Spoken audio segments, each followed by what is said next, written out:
Kottayam medical college കെട്ടിടം തകർന്നു മരിച്ച വൈക്കം സ്വദേശിനി ബിന്ദു വിശ്രുതന്റെ കുടുംബത്തിന് മുഖ്യമന്ത്രിയുടെ ദുരിതാശ്വാസ നിധിയിൽ നിന്ന് 10 ലക്ഷം രൂപ ധനസഹായം അനുവദിക്കാൻ മന്ത്രിസഭാ യോഗത്തിൽ തീരുമാനം. ബിന്ദുവിന്റെ മകൻ നവനീതിന് ജോലി നൽകാൻ തിരുവിതാംകൂർ ദേവസ്വം ബോർഡിനോട് ശുപാർശ ചെയ്യാനും തീരുമാനം.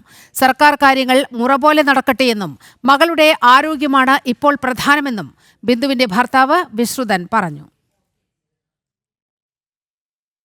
അത് ഞാൻ പറഞ്ഞില്ലേ, ഞാൻ ആശുപത്രി നിൽക്കുകയാണല്ലോ.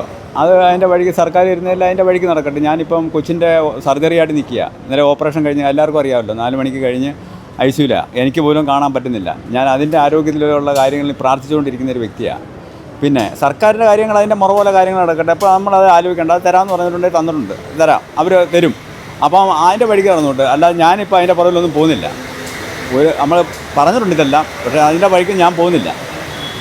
എൻ്റെ കാര്യം ഇപ്പോൾ കൊച്ചിൻ്റെ ഓപ്പറേഷനും കാര്യങ്ങളും അതിൻ്റെ ആരോഗ്യം വീണ്ടെടുക്കട്ടെ, അതേ ഉള്ളൂ എനിക്ക് പറയാനുള്ളത്. എല്ലാ ചികിത്സകളും കൃത്യമായി ലഭിക്കുന്നു. തീർച്ചയായും എല്ലാ കാര്യങ്ങളും സർക്കാരിൻ്റെ ഭാഗത്തുനിന്ന് എനിക്ക് കിട്ടുന്നുണ്ട്. ഈ ഇവിടുത്തെ കൊച്ചിൻ്റെ കാര്യത്തിന് എല്ലാം നടന്നുണ്ട്, എല്ലാ കാര്യങ്ങളും അതിനകത്ത് ഉണ്ട്.